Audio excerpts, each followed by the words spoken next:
사도행전 7장 44절부터 53절에 있는 말씀으로 큐티인 제목은 항상 성령을 거스르는 도다입니다. 하나님은 애굽에서 괴로움을 받는 이스라엘 자손을 이끌 지도자와 해방자로서 모세를 택하셨습니다. 그리고 그를 애굽 궁전에서 40년간 육적으로 훈련하신 후에 다시 40년간 미디안 광야에서 영적으로 훈련하시죠. 이렇게 우리도 훈련의 때가 차야 하나님의 사람으로 서임받을 수 있습니다. 스데반은 이스라엘 백성이 거절하던 그 모세를 하나님이 그들의 속량자로 보내셨다고 밝힙니다. 예수님을 배척할 뿐만 아니라 주님의 대속의 공로를 인정하지 않는 유대인들의 영적 우둔함을 간접적으로 지적한 것이죠. 스데반은 공생애 3년 동안 수많은 기사와 표적을 보이신 예수 그리스도께서 모세가 예언한 바로 그 선지자임을 밝힙니다. 이스라엘 백성은 광야에서도 모세에게 복종하지 않고 애굽으로 돌아가고 싶어 했습니다. 그래서 그곳에서 송아지를 만들어 숭배하고 이후에 가나안에 들어가서는 암몬 사람들의 우상 몰록을 섬기기도 했습니다. 그뿐 아니라 아수르 사람들이 섬기던 토성을 가리키는 레판의 별을 숭배하기도 했죠. 이스라엘 백성이 예수 그리스도의 예표인 모세의 말에 복종하지 않았다는 사실을 통해서 스데반은 지금 유대인들이 예수 그리스도의 말씀에 불순종하고 있음을 지적합니다. 오늘은 스데반이 모세 시대에 만들어진 정거의 장막을 시작으로 후에 솔로몬이 하나님의 처소를 짓기까지의 역사를 다룹니다. 하나님은 예루살렘 성전이라는 장소에 얽매여 있는 분이 아니심을 선지자의 말을 인용해서 논증하죠. 그런 다음에 그는 성전과 율법을 우상시하면서도 예수 그리스도를 죽인 유대인들을 책망하는 장면이 있습니다. 첫째는 성전의 역사입니다. 44절입니다. 광야에서 우리 조상들에게 정거의 장막이 있었으니 이것은 모세에게 말씀하신 이가 명하사 그가 본 그 양식대로 만들게 하신 것이라. 스데반은 유대인들에게 성전의 역사를 언급하며 하나님은 이스라엘 예루살렘 성전이라는 장소에 얽매이시는 분이 아니라고 전합니다. 하나님은 모세가 미디안 광야에 있을 때 그곳에 나타나 내가 서 있는 곳은 거룩한 땅이라고 말씀하시고 후에 그분의 임재의 상징인 성막의 이동을 허용하셨죠. 성전과 성막의 다른 점은 성전은 한 장소에 머물러 그 장소가 거룩하다라고 이렇게 선포하는 거지만 성막은 하나님이 이동하신다는 것이죠. 그러니까 하나님이 계신 곳은 어디나 거룩하다고 말하고 있는 것입니다. 십계명에 기록된 정급판을 궤 속에 넣고 그 정급궤를 성막의 지성소에 안치했는데 스데반은 그 성막을 정거의 장막이라고 불렀습니다. 그러니까 성막에서 가장 중요한 것은 정거라고 하는 것인데 다른 말로 하면 바로 말씀이라는 것이죠. 왜냐하면 십계명 돌판이 그 속에 들어가 있기 때문입니다. 하나님은 이 성전의 의미를 십계명부터 알려주시면서 출애굽기 25장부터 40장까지 성막의 양식을 수치대로 정확히 가르쳐 주셨습니다. 죄를 사해 주시는 성막 양식의 수치까지 정확하게 반복해서 언급하셨는데 그것은 신앙생활에 대충은 없다는 것입니다. 출애굽기 25장부터 40장까지 너희는 성막을 이렇게 지으라고 모든 그 양식을 자세히 언급하고 또 모세가 이렇게 지었다고 언급하면서 이 두 번이나 이렇게 정확하게 언급하고 있다는 것이죠. 성막의 청사진은 한마디로 십자가를 잘 지라는 규례 아니겠습니까?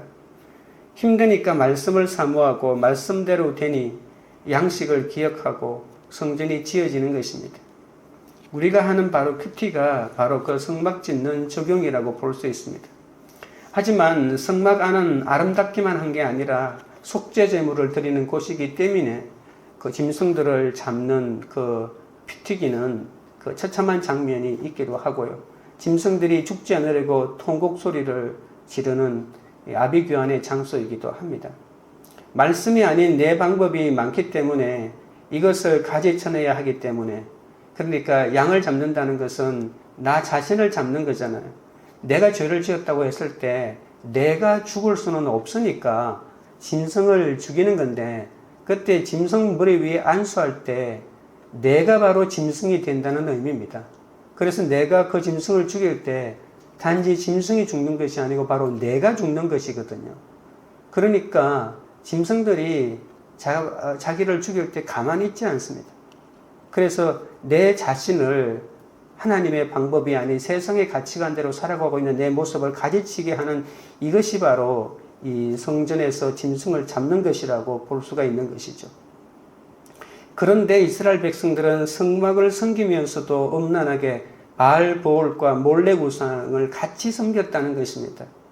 하나님을 중심에 두고 신앙생활을 하며 또 성전을 최고의 가치로 여겼지만 하나님이 받지 않으시는 희생과 제사를 너무 열심히 드려서 그 지나친 열심이 성전을 오히려 부적 같은, 내가 내 삶은 내 멋대로 살면서 성전 가서 제사만 드리면 내 삶은 하나님의 복을 받는다는 어처구니 없는 하나의 상징으로 전락시켜서, 그래서 그 결론이 뭘까요? 예수 그리스도를 죽인 것 아니겠습니까? 그런데도 살아있는 말씀을 담은 증거의 장막은 가나안 땅에 들어갈 때까지 유효할 수 있었던 것은 이렇게 패역한 우리를 계속 죄에서 사해 주시려는 눈물겨운 하나님의 사랑 때문이 아니겠습니까?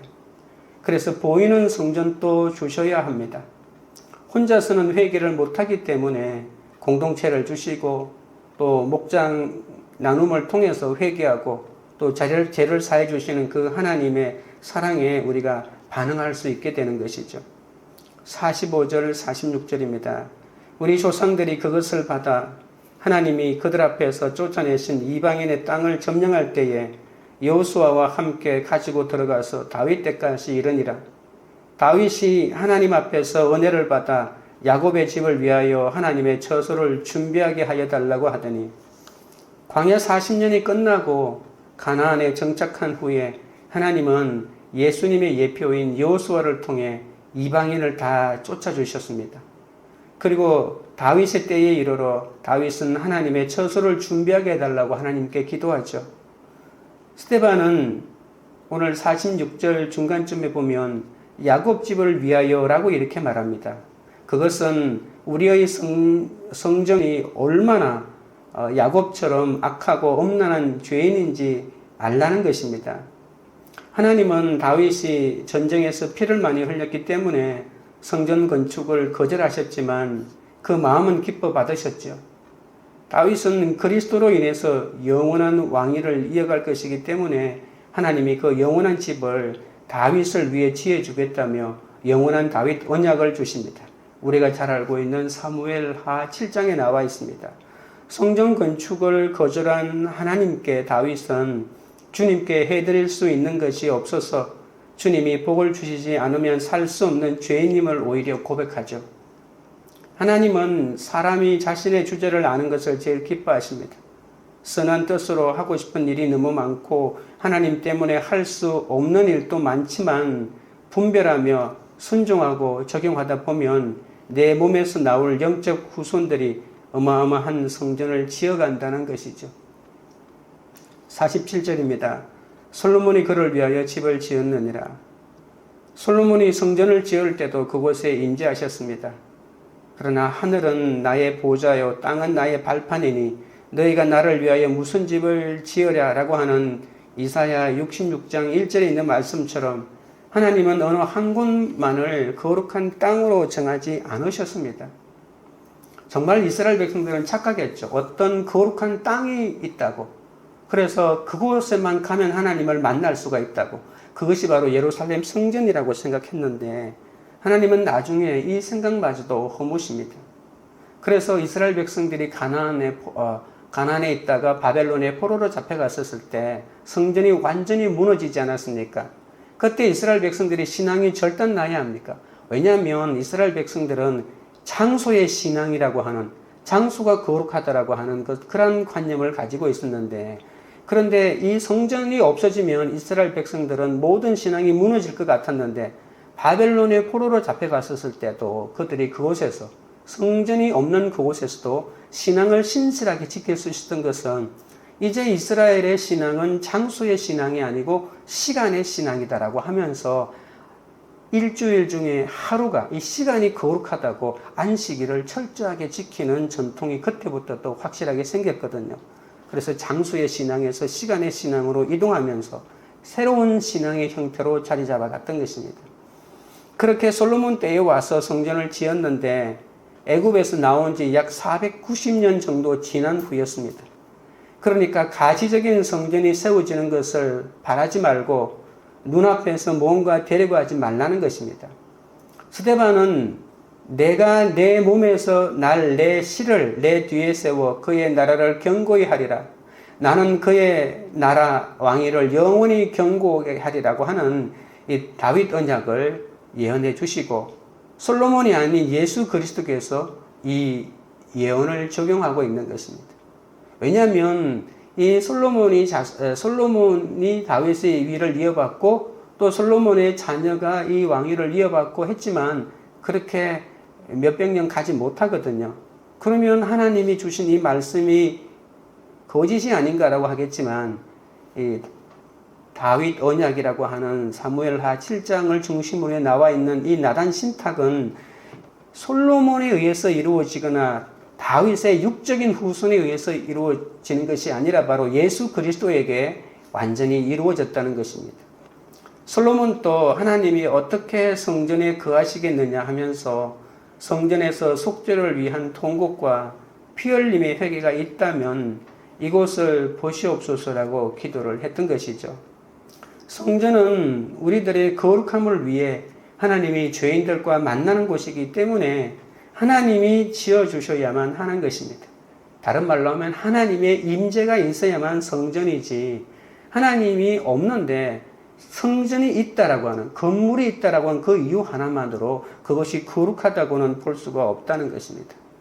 그래서 성전은 나의 거룩함을 위해 하나님이 죄인인 나와 만나 주시는 곳이기 때문에 반드시 하나님께서 그곳에 계시고 만들어 가신다는 것을 우리가 다시 한번 기억해야 합니다. 적용 질문 드립니다. 나는 하나님을 성전에만 머무시는 분으로 착각하고 있지는 않습니까? 공간을 초월하여 어느 곳에나 임재하시는 하나님이 믿어집니까?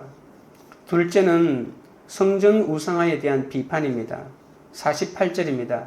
그러나 지극히 높으신 이의 손으로 지은 곳에 계시지 아니하시나니 선지자가 말한 바 스데반은 지극히 높으신 이의 손으로 지은 곳에 계시지 아니하시나니라고 말하면서 하나님의 뜻에서 멀어져 있는 유대인들을 비판합니다.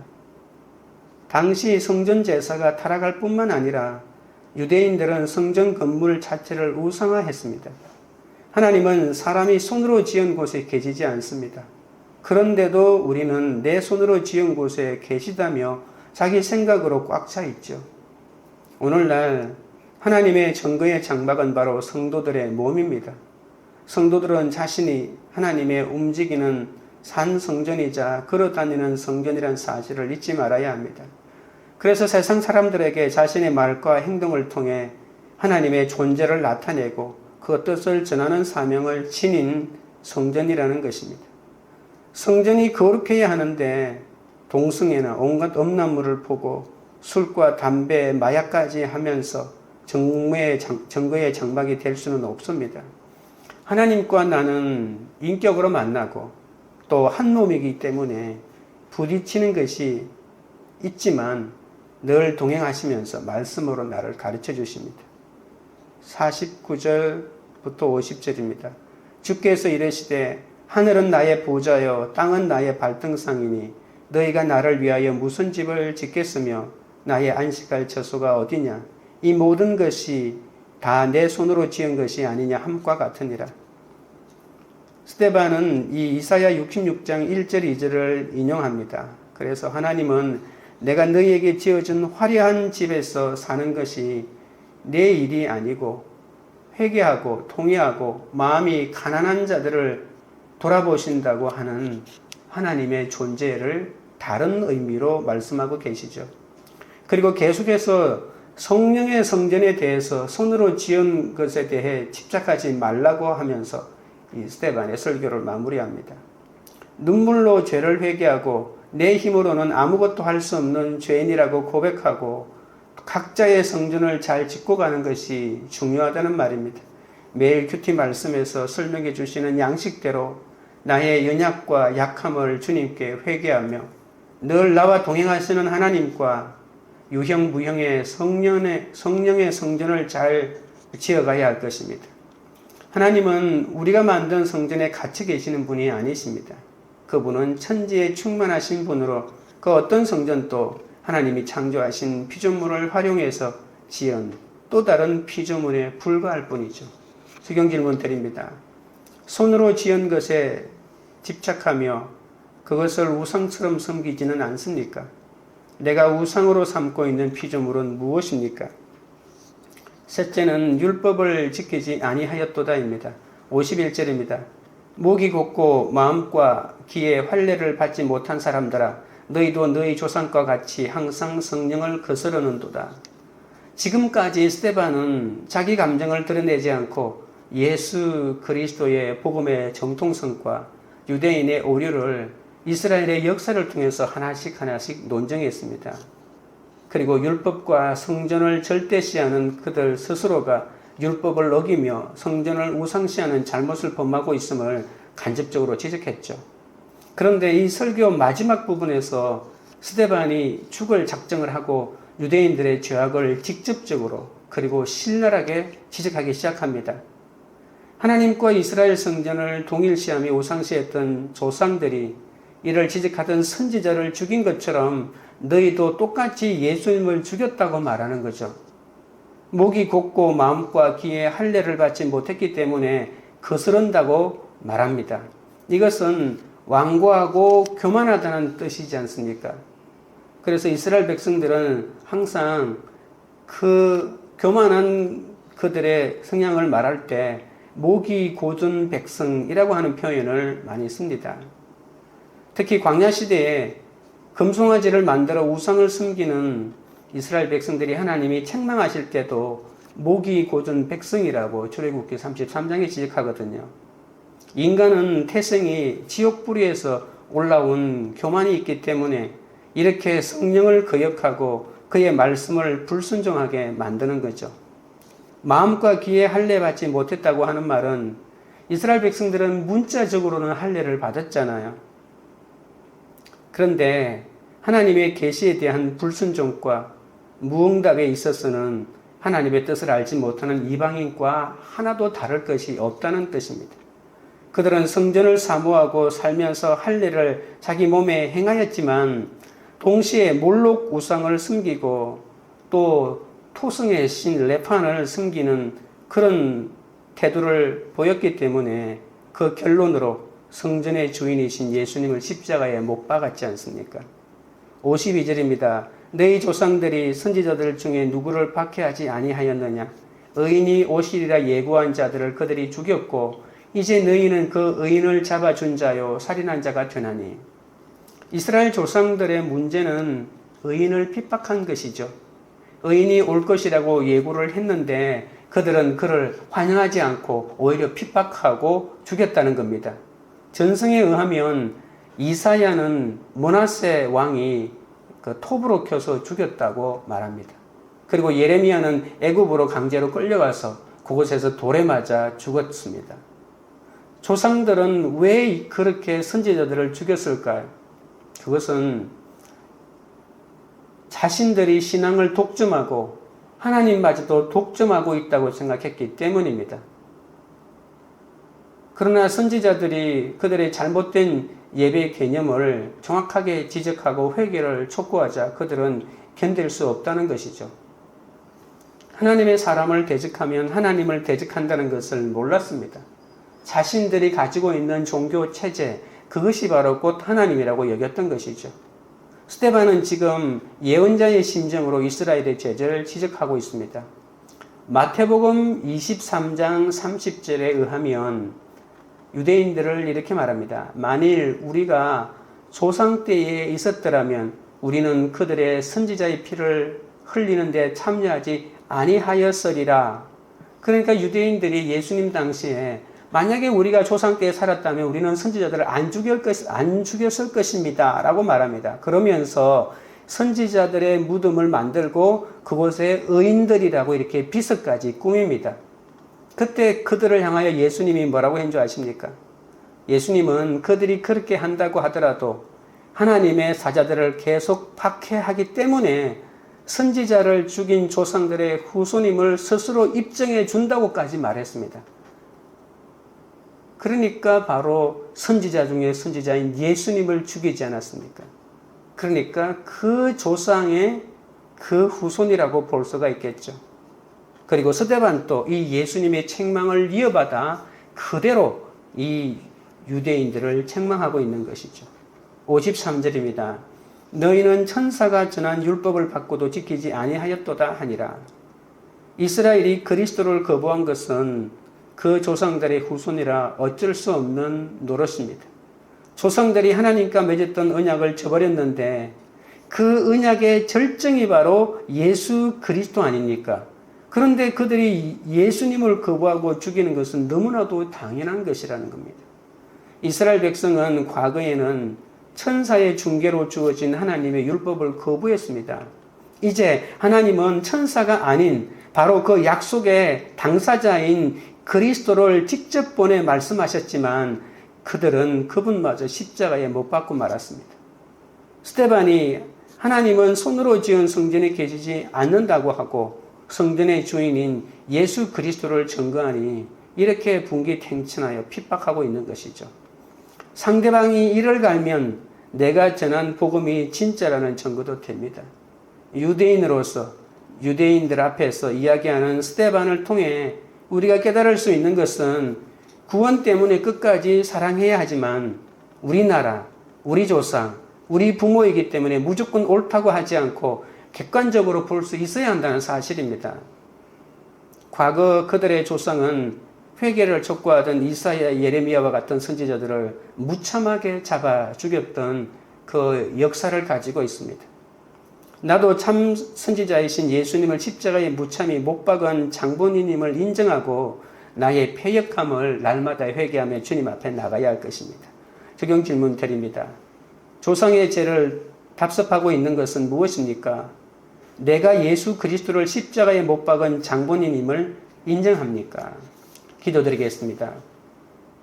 하나님 아버지, 성령의 성전에서 부름받기 위해서는 양식과 말씀이 중요하다고 하셨는데도 성전을 지어놓은 솔로몬조차 타락한 것을 보며 늘 증거의 장막과 같이 우상을 섬기는 이스라엘 백성의 태도가 나에게도 있음을 고백합니다.